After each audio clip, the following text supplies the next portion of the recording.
जैसा कि ब्रह्मा जी ने कहा भी था, शुक्ल पक्ष के चंद्रमा के समान उसके सभी सौम्य गुण बढ़ने लगे प्रतिदिन।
प्रकृति और पुरुष से परे है आप। ये चराचर जगत उत्पन्न होता है आप ही से। हम सभी का नमस्कार स्वीकार करें। मेरे प्रिय ब्रह्मदेव और विष्णुदेव और आप देवतागण भी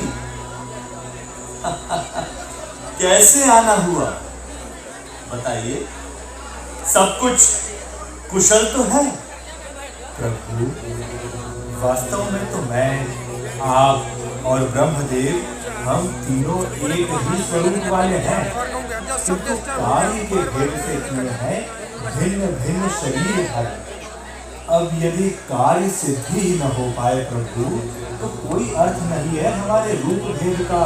हे प्रभु, मैं और विष्णुदेव आप ही के आदेश से सृजन और पालन का कार्य कर रहे हैं और इसीलिए हमने विवाह भी कर लिया है। ये सुनकर बड़ी प्रसन्नता हुई है हमें। अभी निवेदन है हमारा आपसे कि विश्व हित के लिए आप भी एक परमा सुंदरी स्त्री को पत्नी के रूप में स्वीकार करें और प्रवेश करें गृहस्थ आश्रम। आप दोनों मुझे बहुत प्रिय हैं, बहुत प्रिय, किंतु सदैव तपस्या में ही रत रहने वाले इस योगी को विवाह करना कहाँ उचित है? नहीं, ऐसे तर्क मत दीजिए महादेव। अरे बड़ा अनर्थ हो जाएगा संसार का यदि आप विवाह नहीं करेंगे तो। किंतु विवाह जैसे बंधन में मुझे रुचि नहीं है विष्णुदेव। बड़ी आशा लेकर आए हैं प्रभु, हमें वंचित न करें। हम भक्तों पर कृपा करिए रुद्रदेव। हे ब्रह्मा, हे विष्णु, आप दोनों की इच्छा की अवहेलना नहीं करना चाहता मैं, परंतु विवाह की अनुमति देने से पूर्व कुछ कहना चाहता हूं मैं। अवश्य कहें महादेव। मैं चाहता हूं कि जब मैं योग में तत्पर रहूं तब मेरी पत्नी भी योगिनी बनकर रहे, और जब संसार की चिंता करूं मैं तब वो भी कामिनी के रूप में संसार की चिंता करे। हाँ महादेव, स्वाभाविक है। पत्नी को तो पति का अनुगामिनी होना ही चाहिए, है ना? अवश्य अवश्य। मैं एक बात और कहना चाहता हूं।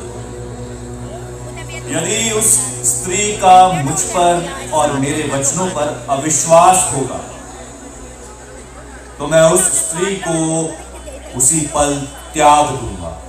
हे महेश्वर, आपने जिस प्रकार की स्त्री का निर्देश दिया है, ठीक वैसी ही स्त्री सती नाम से दक्ष पुत्री के रूप में अवतरित हो चुकी है।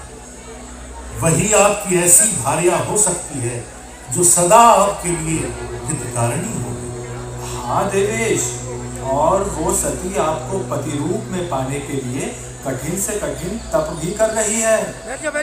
हे महेश्वर, दया कीजिए सती के ऊपर, उनके समक्ष जाइए और वर देकर उनसे विवाह करें। हाँ प्रभु, ऐसा होने से तीनों लोगों का कल्याण होगा, परम मंगल होगा और मिट जाएगा सारा संशय। ठीक है, तथास्तु। प्रणाम प्रभु।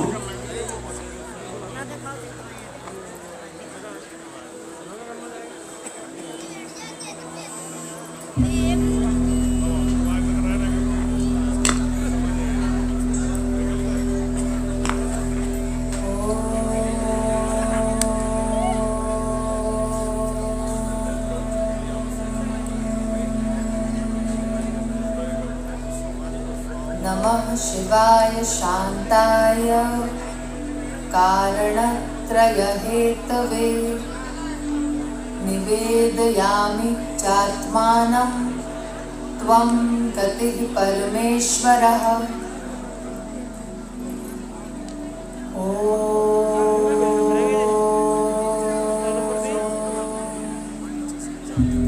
तत्पुरुषाय विद्महे महादेवाय धीमहि तन्नो रुद्रः प्रचोदयात्।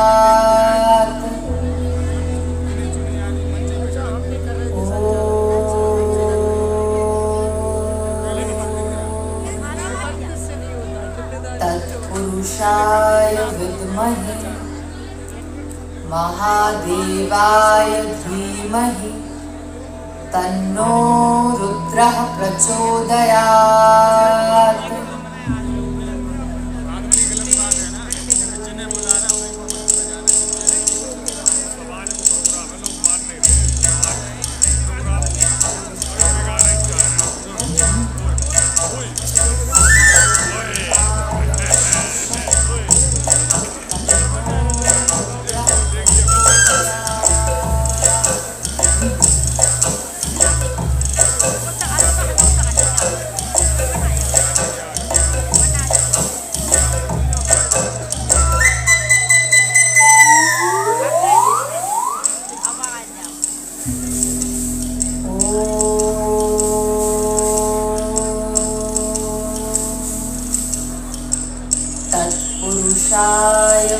विद्महे महादेवाय धीमहि तन्नो रुद्रः प्रचोदयात्।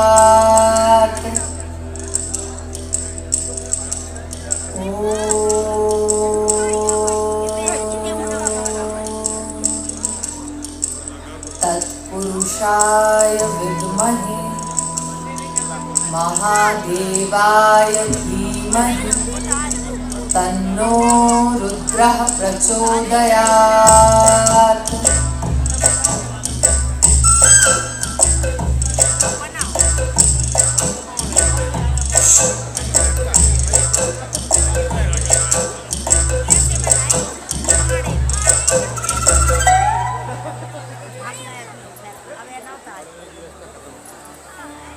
अगर आप यहाँ हैं तो प्रकट होइए प्रभु।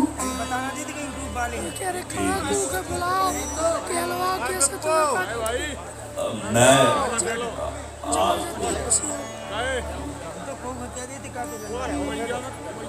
मेरे हृदय को संयत होने दीजिए। बोलो देवी, काट दे तुम 5-5 मिनट की तुम्हें क्या चाहिए? क्या मिनट किस लिए तुम ये कठिन तप कर रही हो? एक सीरियल पूरा देखो ना, अब जियो की बात मेरी चले अपने तो एक जना डाल दें। मैं नहीं जानती। नहीं जानती? क्या तुम मेरी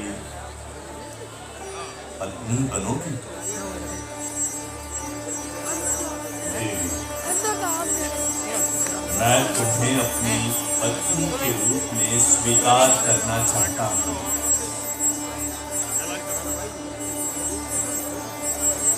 अभी नहीं, गंधर्व विवाह मुझे स्वीकार नहीं। तो आप मेरे पिता के समक्ष ब्रह्म विवाह करिए। ठीक है, ठीक है, ऐसा ही होगा। तो फिर आप जाइए। हाँ जाइए ना। हाँ हाँ, जाता हूँ, जाता हूँ। परंतु तुम्हारे पिता ने मुझे अस्वीकार कर दिया तो उन्हें मनाइए, उनके पैर पड़िए, उनसे प्रार्थना कीजिए। यदि मुझे अपनाना चाहते हैं तो वो सब करिए जो वे कहें। है तो कठिन काम, फिर भी हिम्मत जुटाता हूँ देवी।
हे ब्रह्मन, आपने तो मेरे जीवन की धारा ही बदल दी। मैं समझा नहीं महादेव। मैं आपका ही स्मरण कर रहा था। भला क्यों? जब से आपने प्रेरित किया है मुझे विवाह करने के लिए, तब से दिनचर्या ही बदल गई मेरी। गहनता से विचार किया है मैंने और पाया कि अब मुझे इस स्वार्थ में भी परमार्थ दिखाई दे रहा है। यही तो हम भी चाह रहे थे देव। कहिए, अब क्या किया है? मेरी आज्ञा से आप दक्ष के घर जाइए ब्रह्मदेव, और यही प्रबंध करिए कि वे शीघ्र अतिशीघ्र मुझे अपनी रत्न समान कन्या प्रदान करके कृतार्थ करें। वो अपनी कन्या का विवाह मुझसे करने के लिए तैयार तो होंगे ना ब्रह्मदेव? मैं वहीं से आ रहा हूँ रुद्र। वो तैयार नहीं, तत्पर है। उनका अंतिम निष्कर्ष क्या है? शीघ्र बताइए, सुनने के लिए व्याकुल हो रहा है मेरा हृदय। दक्ष ने कहा, हे विधे, देव शंकर से कहिए शुभ लग्न और सुंदर मुहूर्त में वे मेरे यहाँ पधारे, जिससे मैं उन्हें भिक्षा रूप में अपनी कन्या प्रदान करूं। तो हमें अब क्या करना होगा ब्रह्मदेव?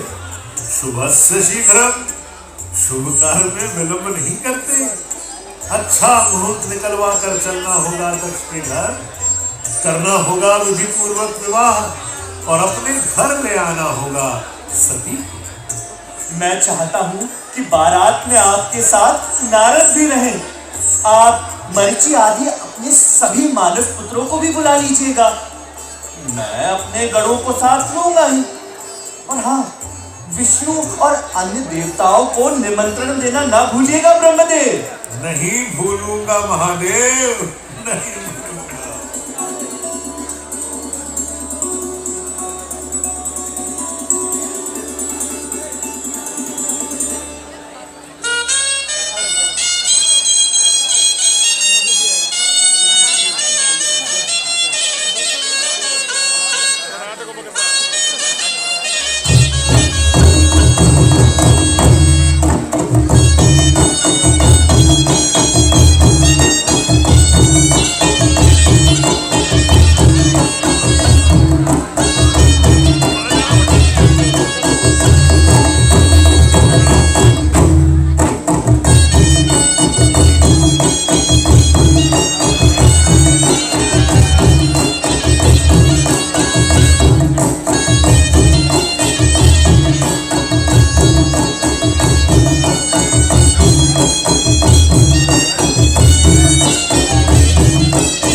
विजयते रामं रमेशं भजे रामेणाभिहता निशाचरचमो रामाय तस्मै नमः रामानास्ति परायणं परतरं रामस्य दासोऽस्म्यहम् रामे चित्तलया सदा भवतु मे कुर्यात् सदा मङ्गलम् कुर्यात् सदा मङ्गलम्।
प्रिय नंदीश्वर और गणों, आप सभी ने विवाह महोत्सव का आनंद उठाया या नहीं?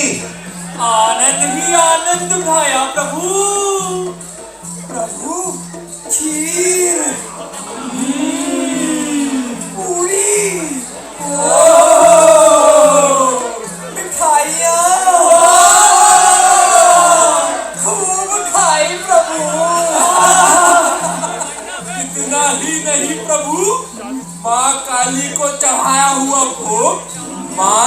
मत्स्य भी चखने को मिला। अरे नंदीश्वर, सभी देवता मुनि आदि आदर पूर्वक विदा तो हो गए ना? किसी के सम्मान में कहीं कोई कमी तो नहीं हुई? नहीं नहीं प्रभु, भगवान विष्णु, अन्य देवता, सभी मुनि महर्षि आपकी पूरी पूरी प्रशंसा करते हुए ही गए हैं। अब तक तो वे सभी अपने अपने धाम पहुंच चुके होंगे। सब बहुत प्रसन्न थे प्रभु, और उन सबसे अधिक हम प्रसन्न हैं। अच्छा, क्यों है इतने प्रसन्न? हमें हमारी माता जो मिल गई। प्रणाम माते। अच्छा ठीक है। अब आप लोग जाइए यहाँ से, और जब मैं याद करूं तुरंत आइएगा। अवश्य प्रभु।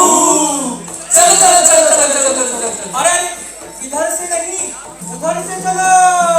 अच्छा, उधर से तो चलो चलो चलो चलो चलो चलो चलो। अरे तनिक मेरे लिए तो ठहरो। हाँ, चलो चलो चलो चलो चलो।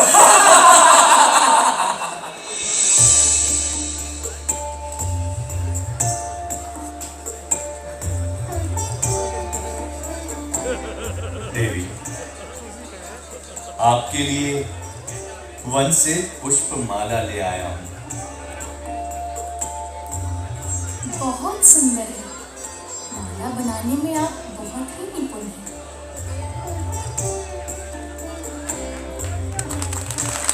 दर्शन तो यहाँ है नहीं, परंतु आप इस बर्फ की चट्टान में अपना मुख देख सकती हैं।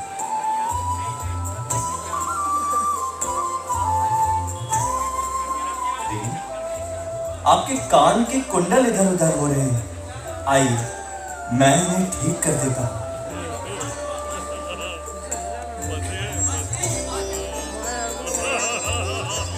आपके चरण लाल हैं, किंतु दैदीप्यमान लाक्षरस से इन्हें अधिक राग युक्त कर देता है।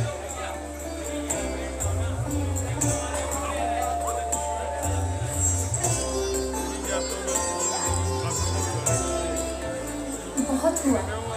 आप पग पग पर मेरा इतना ध्यान मत रखिए। मुझे अच्छा ठीक है। अरे हाँ, मुझे आपको कुछ रहस्य की बात बतानी है। तनिक पास आइए।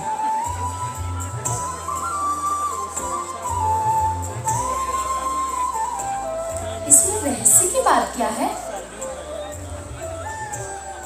इसी कहानी में आपको निकट से देखने का अवसर दूंगा।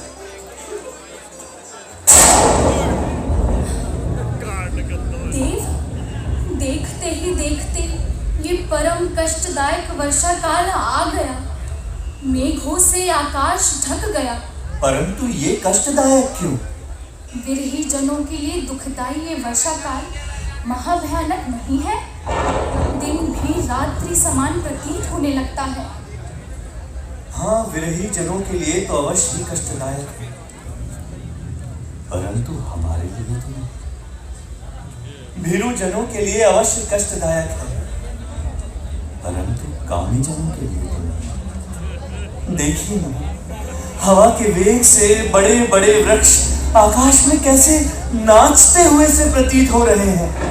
काली रात्रि में बादलों में छुपा हुआ यह चंद्रमंडल समुद्र में जल रही बड़वाग्नि जैसा लग रहा है। परंतु इधर देखिए, वो मोर और सारंग अपने मित्र मेघों से पराभव पाकर दूर होने पर भी हर्षपूर्वक मान सरोवर की ओर चले जा रहे हैं। देव, आपका घर कहाँ है? घर? ये पूरा विश्व प्रकृति ही तो है मेरा घर। कहीं छाया नहीं? हाँ हाँ, कंदराएं है ना। नहीं देव, आपको घर बनाना होगा। ठीक है, वो वहाँ ऊपर चोटी पर समतल भूमि है, वहीं बनाऊंगा। अब वहाँ एक स्वच्छ जल सरोवर भी है और अनेक सिद्धांगनाएं भी निवास करती हैं। वो आपकी पूरी सहायता करेंगी। परंतु अभी का क्या? मुझे बहुत भूख लगी है। तब तो ऊपर अभी चलना होगा। सिद्धांगनाएं आपके लिए कंदमूल फल आदि ला देंगे और मैं भिक्षाटन कर लूंगा। भिक्षाटन? प्रभु, आने वाले समय में भिक्षा के नाम पर नाक भौं सिकोड़ेंगे लोग, कोई कुछ नहीं देगा, अवहेलना करके लज्जित भी करेंगे। मूर्ख होंगे वो लोग जो भिक्षुक को लज्जित करेंगे। थोड़े से अनाज के बदले बहुत बड़ी शिक्षा देता है भिक्षुक। अच्छा, भिक्षुक भी गुरु बनने लगे? तो फिर बताइए, क्या शिक्षा देते हैं वो हमें? भिक्षुक हमें सिखाते हैं कि वस्तुओं का संग्रह निरर्थक है, क्योंकि साथ तो कुछ नहीं ले जाना। अच्छा ठीक है, आप भिक्षा मांगिए, परंतु उपयुक्त व्यक्ति से तो मांगिए। मुझे गृहस्थी बसानी है, कहे देती हूँ। तो फिर आप ही बताइए, किससे मांगूं? भगवान परशुराम से मांगिए, उनके पास बहुत भूमि है, 2-4 बीघा दे ही देंगे। चलिए, भूमि मिल भी गई तो बोने के लिए बीज कहाँ से आएगा? अब आपकी बारात में कुबेर जी आए थे, है ना? हाँ, कुबेर जी आए थे ना। उनसे बीज मांग लीजिए। हाँ? अच्छा, चलिए, बीज भी हो गया, पर जोतेंगे कैसे? अब हल कहाँ से लाऊंगा? हलधर बलराम जी है ना, वे दे देंगे। हाँ? परंतु हल को खींचेगा कौन? अब मेरे पास तो ये एक ही बूढ़ा बैल है। हाँ, तो यमराज से भैंसा मांग सकते हैं ना? हाँ? अरे सुनिए तो, हल में लोहे का फार चाहिए होता है, अब वो कहाँ से मिलेगा? आपका भोलेनाथ नाम सार्थक है प्रभु। ये त्रिशूल किस दिन काम आएगा? क्या? मेरा त्रिशूल जोतने के काम में? देवी, अच्छा ठीक है। देवी, ये तो बताइए, गृहस्थी हमारी बहुत छोटी है, हल जोतते जोतते मुझे प्यास लगी तो पानी कौन पिलाएगा? मैं हूं ना, मैं पानी भी पिलाऊंगी और रोटी भी खिलाऊंगी। धन्य हो देवी, धन्य हो, मान गया आपको, अच्छी गृहिणी बनोगी। पर आश्रित रहने पर कष्ट ही कष्ट है प्रभु, स्वावलंबी बनिए। वाह वाह, शिरोधार्य है। क्या हुआ? गृहस्थी के झमेले को सुनकर चिंतित हो गए औघड़ महाराज? नहीं देवी, गृहस्थी के झमेले से तो चिंतित नहीं हुआ हूँ। अभी भोजन आपको कहाँ कराऊं, ये समझ में नहीं आ रहा। हाँ देवी, चलिए मुनि अगस्त्य के आश्रम चलते हैं, उनके यहाँ खाने के लिए कुछ ना कुछ अवश्य मिलता है।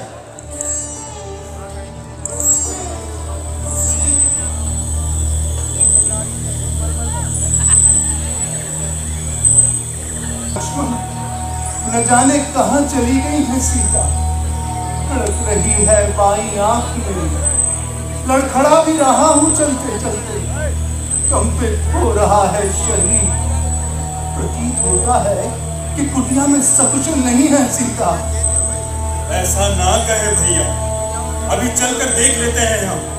अवश्य ही कुछ अनर्थ हुआ है भाई। सीते! भाभी! जानकी! भाभी कहाँ है आप? लक्ष्मण, वो रही पर्णकुटी। सीते! सीते! भाभी! भाभी माँ! सीता अंदर नहीं है लक्ष्मण। बाहर भी नहीं दिखाई दे रही है भैया। लक्ष्मण, किसी ने हरण तो नहीं कर लिया सीता का? किसी राक्षस ने उन्हें अपना ग्रास तो नहीं बना लिया? भैया, ऐसा अशुभ मत बोलिए। संभव है फल फूल लाने या जल लाने के लिए नदी तट पर गई हो। तुम शीघ्र जाकर देखो। हाँ भैया, अभी जाता हूं। भाभी, भाभी माँ, भाभी।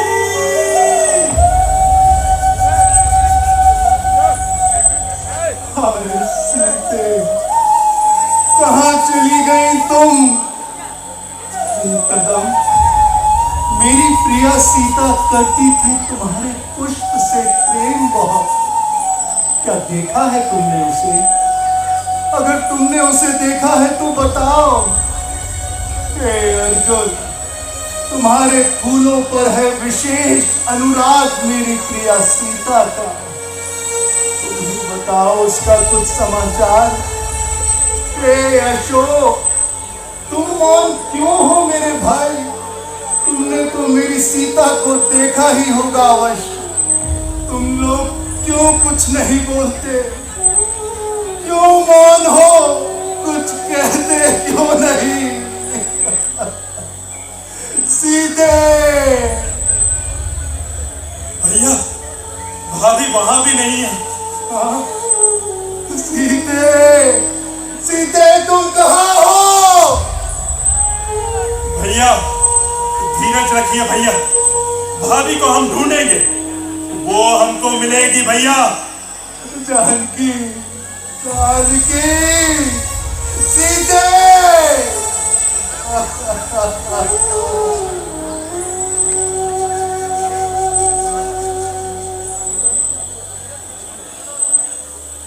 चंचल हो उठे थे आप स्वामी, अभी क्या हो गया आपको? हाँ, तुमने अच्छे से भोजन किया ना? हाँ मैंने किया, पर आप क्या सोच रहे हैं? मुनि अगस्त्य ने श्री राम चरित्र का जो किया ना गुणगान, वही सुनकर आत्म विभोर हो चुका हूं मैं देवी।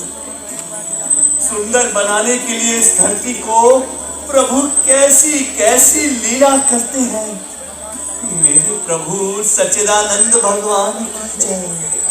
आश्चर्य है। कैसा आश्चर्य प्रिय? देव, हाँ?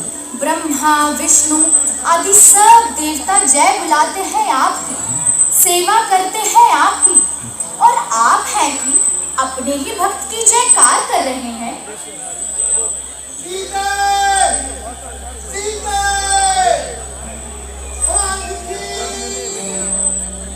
भाभी, भाभी माँ। अरे इस वन में सीते सीते कहकर कौन पुकार रहा है प्रभु?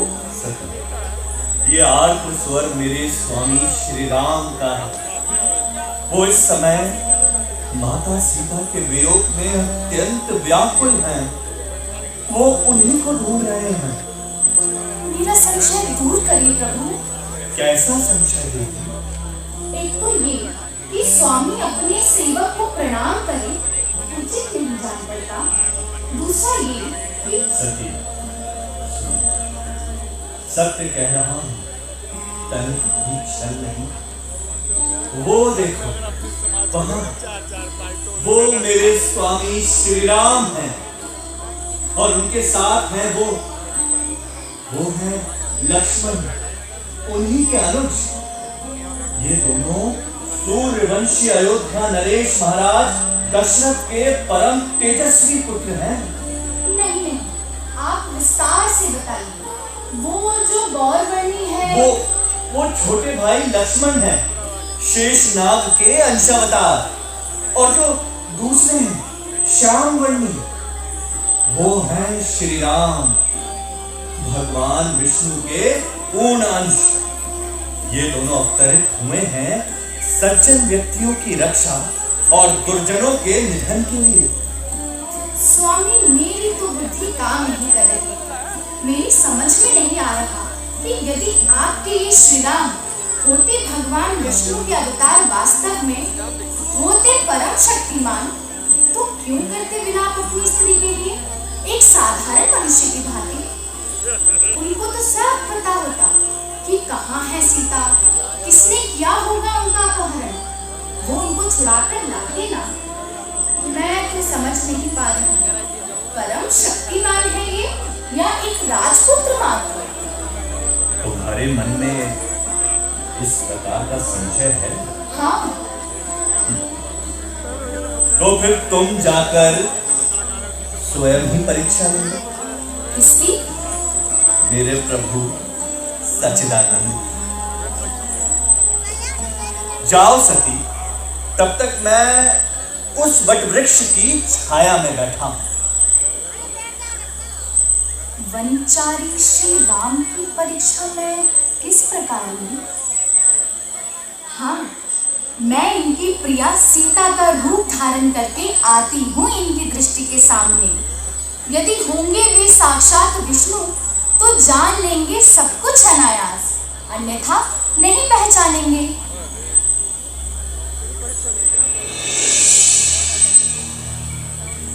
सीते, कहाँ हो सीते?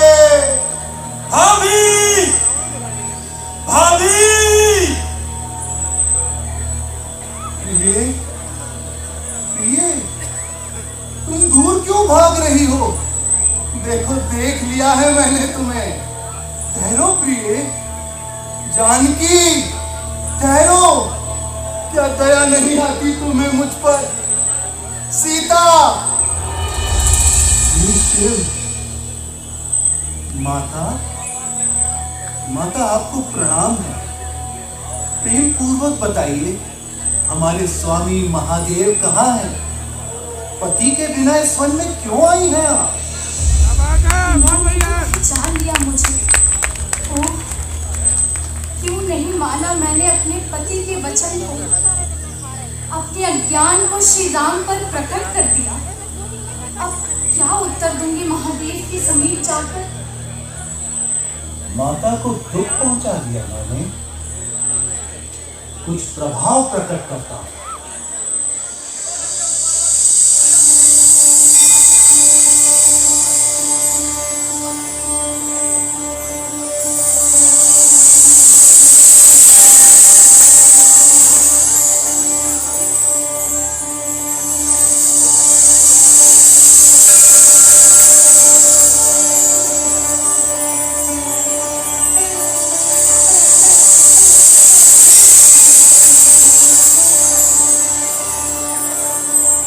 सच्चिदानंद भगवान की जय हो।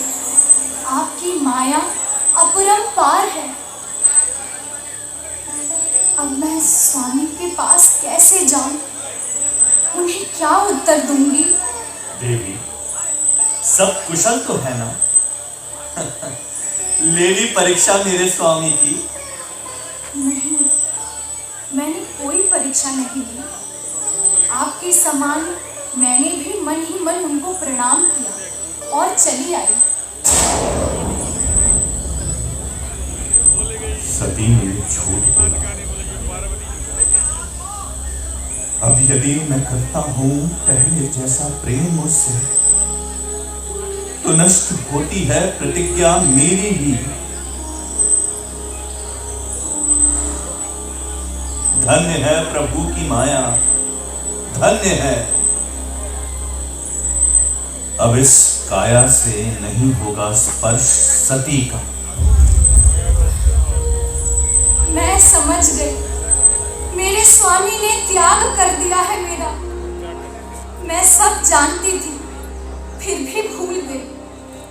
अब तो मैं क्षमा भी नहीं मांग सकती। चलो देवी, कैलाश नहीं चलोगी? हाँ?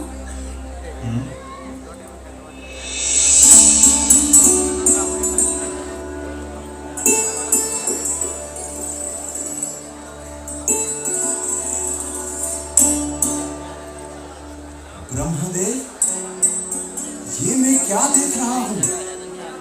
शिव ने सती पर पुनः कृपा की। हाँ देवर्ष, तो फिर आगे क्या हुआ? कैलाश पहुंचकर समाधि पर बैठ गए शिव। लंबी प्रतीक्षा की सती ने। और एक दिन जब समाधि भंग हुई उनकी, तो सती ने विनत नेत्रों के साथ प्रणाम किया शिव। कुछ देर तो शिव उनको अपलक देख लिया। एक मृदु मुस्कान उठी, अपने सामने बैठने का आसन दिया और बड़े प्रेम से बहुत सी मनोरम कथाएं सुनाने लगी। सती का शोक जाता है। तो क्या महादेव ने अपनी प्रतिज्ञा तोड़ दी? नहीं, सती पूर्ववत सुखी हुई, परंतु शिव ने अपनी प्रतिज्ञा भी नहीं तोड़ी। ये तो बड़ी विचित्र बात है। सती सुखी भी हो गई और महादेव ने अपनी प्रतिज्ञा भी नहीं तोड़ी। परमेश्वर शिव जी के साथ आनंदमयी मां जगदम्बे की लीला के विषय में ये तो कोई आश्चर्य नहीं। क्या आश्चर्य की बात नहीं है? मुझे पहला ही नहीं दे। स्पष्ट बताइए कि क्या शिव का शिवानी से वियोग नहीं हुआ? देवर्षि, कुछ लोग मानते हैं उन दोनों में वियोग, परंतु वास्तविक शक्ति और शिव में वियोग हो ही नहीं सकता। वे दोनों अपनी इच्छा से भांति भांति की क्रीड़ाएं और लीलाएं आज भी करते हैं, जो मानवीय बुद्धि से परे है। अब हम इसे क्या समझे ब्रह्मन? हे नारद, सती और शिव वाणी और अर्थ की भांति एक दूसरे से संयुक्त है। उन दोनों में वियोग होना असंभव है। यदि उनकी लीला में कभी कोई वियोग हो सकता है तो केवल उनकी ही इच्छा से। जय जगदम्बे, हर हर महादेव।